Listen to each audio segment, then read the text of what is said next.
ಮುಕ್ತ ಫೌಂಡೇಶನ್ ವತಿಯಿಂದ ನವೆಂಬರ್ 19ರಂದು ನಗರದ ಹಾಸನಾಂಬ ಕಲಾಕ್ಷೇತ್ರದಲ್ಲಿ ರೈತರ ಸಂಕಷ್ಟಗಳ ಆಧಾರಿತ ಇಳ ಎಂಬ ನಾಟಕ ಪ್ರದರ್ಶನ ನಡೆಯಲಿದೆ ಎಂದು ಮುಕ್ತ ಫೌಂಡೇಶನ್ನ ಅಧ್ಯಕ್ಷೆ ವೇದಶ್ರೀ ತಿಳಿಸಿದರು. ನಗರದಲ್ಲಿ ಇಂದು ಸುದ್ದಿಗಾರರೊಂದಿಗೆ ಮಾತನಾಡಿದ ಅವರು, ಹಿರಿಯ ಸಾಹಿತಿ ಶೈಲಜಾ ಹಾಸನ್ ಅವರು ಬರೆದಿರುವ ಇಳ ಕಾದಂಬರಿ ಆಧಾರಿತ ನಾಟಕ ಇದಾಗಿದ್ದು, ರಂಗಭೂಮಿ ಕಲಾವಿದ ಜಯಶಂಕರ್ ಬೆಳಗುಂಬ ಅವರು ಕಾದಂಬರಿಯನ್ನ ನಾಟಕ ರೂಪಕ್ಕೆ ತಂದಿದ್ದಾರೆ ಎಂದರು.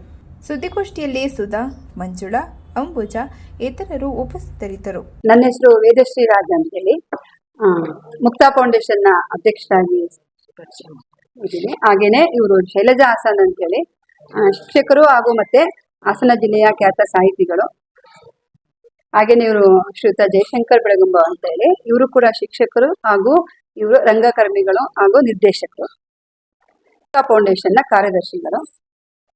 ಹಾಗೆ ಇವರು ಮಂಜುಳಾ ಉಮೇಶ್ ಅಂತೇಳಿ ನಾವು ಈಗ ಒಂದು ಇಳ ಅಂತ ಒಂದು ನಾಟಕನ ಪ್ರದರ್ಶನ ಮಾಡ್ತಾ ಇದ್ದೀವಿ. ಆ ನಾಟಕದಲ್ಲಿ ಕೂಡ ಇವರು ಹಾಸನ ಜಿಲ್ಲೆಯ ಪ್ರಖ್ಯಾತ ಸಾಹಿತಿಗಳು ಆದಂತಹ ಶ್ರೀಮತಿ ಶೈಲಜಾ ಹಾಸನ್ ಅವರ ಇಳ ಅನ್ನೋ ಒಂದು ಕಾದಂಬರಿಯನ್ನ ನಾಟಕ ರೂಪಕ್ಕೆ ರೂಪಾಂತರ ಮಾಡಿ ಅದನ್ನ ಸುಮಾರು 26 ಮಹಿಳೆಯರಿಂದ ಒಂದು ನಾಟಕ ಪ್ರದರ್ಶನ ಮಾಡಿಸ್ತಾ ಇದ್ದೀವಿ. ಜೊತೆಗೆ ಇದನ್ನ ಜಯಶಂಕರ್ ಬೆಳಗುಂಬ ಅಂತೇಳಿ ಅವರು ನಿರ್ದೇಶನ ಮಾಡಿದ್ದಾರೆ. ಅದರ ಬಗ್ಗೆ ನಾವಿವತ್ತು ಒಂದು ಸಾರ್ವಜನಿಕವಾಗಿ ಒಂದು ಮಾಹಿತಿ ತಲುಪಲಿ ಅಂತ ಹೇಳಿ ಇವತ್ತು ಒಂದು ಪ್ರೆಸ್ ಮೀಟ್ ನ ನಡೆಸ್ತಾ ಇದ್ದೀವಿ. ಕಾದಂಬರಿ ಹೇಗೆ ಬರೆಯುವಂತ ಒಂದು ಇತ್ತು ಅನ್ನೋದನ್ನ ನಮ್ಮ ಕಾದಂಬರಿಕಾರರು ಅದ್ರ ಬಗ್ಗೆ ಒಂದೆರಡು ಮಾತಾಡ್ತಾರೆ. ಈಗ ನಿಟ್ಟಿನಲ್ಲಿ ಈ ಒಂದು ಕಾದಂಬರಿಯನ್ನ ಬರೆದೆ. ಇದು ಸುಧಾ ವಾರಪತ್ರಿಕೆಯಲ್ಲಿ ಬಂದು ಬಹಳ ಜನಪ್ರಿಯತೆಯನ್ನ ಗಳಿಸ್ಕೊಳ್ತು. ಇಲ್ಲಿ ಏನಾಗಿದೆ ಅಂತಂದ್ರೆ, ಸಾಮಾನ್ಯವಾಗಿ ಪೋಷಕರು ಎಲ್ಲರೂ ಕೂಡ ತಮ್ಮ ಮಕ್ಕಳನ್ನ ಒಂದು ಉನ್ನತ ವಿದ್ಯಾಭ್ಯಾಸವನ್ನ ಕೊಡಿಸ್ಬೇಕು, ಅಲ್ಲಿಯೇ ಆ ಮಕ್ಕಳ ಭವಿಷ್ಯ ಇರೋದು ಅಂತ ಭಾವಿಸ್ತಿರ್ತಾರೆ. ಅಂತಹದ್ದೇ ಒಂದು ಮನಸ್ಥಿತಿಯಲ್ಲಿ ಇರುವಂತಹ ಒಂದು ಕುಟುಂಬ. ಹಾಗೇನೆ ಇಲ್ಲಿ ಒಂದು ರೈತರ ಸಮಸ್ಯೆ ಕೂಡ ನಾನು ಇಲ್ಲಿ ತಗೊಂಡಿದ್ದೀನಿ. ಮಲೆನಾಡಿನ ಚಿತ್ರಣವನ್ನ ನಾನು ಇಲ್ಲಿ ಕೊಟ್ಟಿದ್ದೀನಿ. ಒಬ್ಬ ರೈತ, ಶುಂಠಿಯನ್ನ ಬೆಳೆದಂತ ಒಬ್ಬ ರೈತ ಅಲ್ಲಿ ನಷ್ಟವನ್ನ ಹೊಂದಿ ಆತ್ಮಹತ್ಯೆಯನ್ನ ಮಾಡ್ಕೊಳ್ತಾನೆ. ಮಗಳನ್ನ ಡಾಕ್ಟರ್ ಓದಿಸ್ಬೇಕು ಅನ್ನೋ ಒಂದು ಆಸೆ ಇರುತ್ತೆ ಅವನಿಗೆ. ಅದೇ ಡಾಕ್ಟರ್ ಓದಿಸಕ್ಕೂ ಆಗೋದಿಲ್ಲ, ಈ ಕಡೆ ಸಾಲ ತೀರ್ಸಕ್ಕೂ ಆಗೋದಿಲ್ಲ. ಹಾಗಾಗಿ ಹತಾಶನಾಗಿ ಅವನ ಆತ್ಮಹತ್ಯೆಯನ್ನ ಮಾಡ್ಕೋತಾನೆ. ಮಗಳು ಎಕ್ಸಾಮ್ ಬರಿಬೇಕಾಗಿರುತ್ತೆ. ಮಗಳು ವಾಪಸ್ಸು ತಂದೆ ಸತ್ ಮೇಲೆ ಬರ್ತಾಳೆ. ತಂದೆ ಸೋತಂತಹ ಜಾಗದಲ್ಲಿ ತಾನು ಗೆಲ್ಬೇಕು ಅನ್ನೋ ಒಂದು ಹಠವನ್ನ ಇಟ್ಕೊಂಡು ಆ ಒಂದು 16-17 ವರ್ಷದ ಹೆಣ್ಣು ಮಗಳು ಕೃಷಿಯನ್ನ ಅವಲಂಬಿಸಿ ಹೇಗೆ ಸಾಧನೆಯನ್ನ ಮಾಡ್ತಾಳೆ ಅನ್ನುವಂತ ಒಂದು ಕಥಾವಸ್ತುವನ್ನ ಇಟ್ಕೊಂಡು ಈ ಕಾದಂಬರಿಯನ್ನ ಬರೆದೆ. ಹಾಗೆ ಒಂದು ಶಿಕ್ಷಣದ ಬಗ್ಗೆ ಕೂಡ ಇಲ್ಲಿ ನಾನು ಬರ್ದಿದ್ದೀನಿ. ಹೊಸ ತರ ಆದಂತ ಶಿಕ್ಷಣದ ಏನ್ ಬೇಕು. ಈಗ ಇವತ್ತಿನ ನಮ್ಮ ಶಿಕ್ಷಣದ ಒಂದು ನೀತಿಯಲ್ಲಿ ಹೇಗಿದೆ ಅಂತಂದ್ರೆ, ಒಂದು ಡಿಗ್ರಿ ಓದಿದ್ರು ಕೂಡ ಒಂದು ಸ್ವಂತ ಕಾಲ ಮೇಲೆ ನಿಲ್ಲುವಂತಹ ಒಂದು ಶಕ್ತಿ ಸಾಮರ್ಥ್ಯ ಮಗುಗೆ ಬಂದಿರೋದಿಲ್ಲ.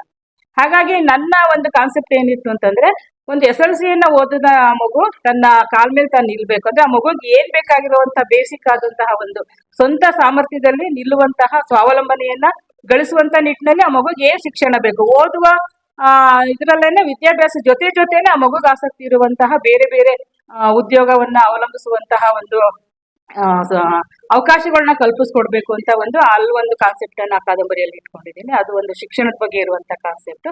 ಜೊತೆಗೆ ಸಾಮಾನ್ಯವಾಗಿ ಕೃಷಿ ಅಂದ ಕೂಡಲೇ ಬೆನ್ನನ್ನು ತಿರುಗಿಸುವಂತದ್ದನ್ನೇ ನಾವು ನೋಡ್ತೀವಿ. ಈಗ ರೈತರಿಗೆ ಹೆಣ್ಣು ಸಿಗ್ತಾ ಇಲ್ಲ ಅನ್ನುವಂತಹ ಕೂಗು ಎಲ್ಲೆಲ್ಲೂ ಕೇಳಿ ಬರ್ತಾ ಇದೆ. ಹೆಣ್ಮಕ್ಳಿಗೆ ಒಳ್ಳೆ ಉದ್ಯೋಗನೇ ಇರಬೇಕು, ವೈಟ್ ಕಾಲರ್ ಇರುವಂತಹ ಉದ್ಯೋಗನೇ ಇರಬೇಕು ಅನ್ನುವಂತಹ ನಿಟ್ಟಿನಲ್ಲಿ ಇವತ್ತಿನ ಜನಾಂಗ ಇದೆ. ಹಾಗಾಗಿ ಈ ಕೃಷಿಯಲ್ಲಿಯೂ ಕೂಡ ಸಾಧನೆಯನ್ನ ಮಾಡಬಹುದು, ಕೃಷಿಯನ್ನ ನಂಬಿಯೂ ಕೂಡ ಗೆಲ್ಲಬಹುದು. ಕೃಷಿಗೂ ಕೂಡ ಒಂದು ಮಹತ್ತರವಾದಂತಹ ಒಂದು ಅವಕಾಶ ಇದೆ, ಒಂದು ಮಹತ್ವ ಇದೆ ಅಂತ ತೋರಿಸುವ ನಿಟ್ಟಿನಲ್ಲಿ ಕಾದಂಬರಿಯನ್ನ ಬರೆದಿದ್ದೀನಿ. ಇದನ್ನ ನಾನು ವೇದ ಅವರಿಗೆ ಅದನ್ನ 2ನೇ ಮುದ್ರಣ ಆಗ್ಬೇಕಾದ್ರೆ ಇದನ್ನ ಓದೋದಿಕ್ಕೆ ಅಂತ ಅವ್ರಿಗೆ ಕೊಟ್ಟೆ, ತಿದ್ದುಪಡಿಯನ್ನ ಮಾಡು ಸ್ವಲ್ಪ ಅಂತ ಹೇಳಿ.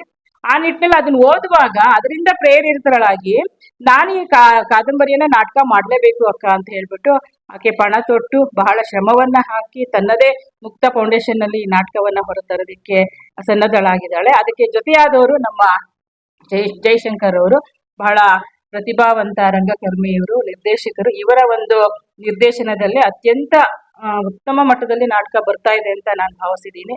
ಅದನ್ನ ನೀವೆಲ್ಲರೂ ಕೂಡ ನೋಡಿ ಅದನ್ನ ಒಂದು ಪ್ರೋತ್ಸಾಹವನ್ನ ಕೊಡ್ಬೇಕು ಅಂತ ನಾನು ಕೇಳ್ಕೊತಾ ಇದ್ದೀನಿ. ತುಂಬಾ ಪರಿಶ್ರಮವನ್ನ ಹಾಕಿ, ಯಾಕೆಂದ್ರೆ ಯಾವುದೇ ಹಣಕಾಸಿನ ಸಹಾಯ ಇಲ್ಲ ನಮ್ಗೆ. ಪರಿಶ್ರಮವನ್ನ ಹಾಕಿ ಎಲ್ಲ ಹೆಣ್ಣು ಮಕ್ಕಳನ್ನೇ ಮಾಡ್ಬೇಕು ಅನ್ನುವಂಥದ್ದು, ಹೆಣ್ಣು ಮಕ್ಕಳದೇ ಒಂದು ಟೀಮ್ ಕಟ್ಟಬೇಕು ಅಂತ ಹೇಳಿ ಹೆಣ್ಣು ಮಕ್ಕಳೇ ಮಾಡುವಂತಹ ನಾಟಕ ಇದು. ಬಹಳ ಪರಿಶ್ರಮವನ್ನ ಹಾಕಿದ್ದಾರೆ ನಮ್ಮ ನಿರ್ದೇಶಕರು, ಹಾಗೆ ನಮ್ಮ ವೇದಶ್ರೀ ಅವರು. ಇವರೆಲ್ಲರ ಒಂದು ಆಶಯದ ಪ್ರತಿಫಲವಾಗಿ, ಶ್ರಮದ ಪ್ರತಿಫಲವಾಗಿ ಮಂಗಳವಾರ ನಾಟಕ ರಂಗದ ಮೇಲೆ ಬರ್ತಾ ಇದೆ. ನೀವೆಲ್ಲರೂ ಕೂಡ ಅದನ್ನ ಪ್ರೋತ್ಸಾಹಿಸಬೇಕು ಅಂತ ನಾನು ಕೇಳ್ಬೋದು.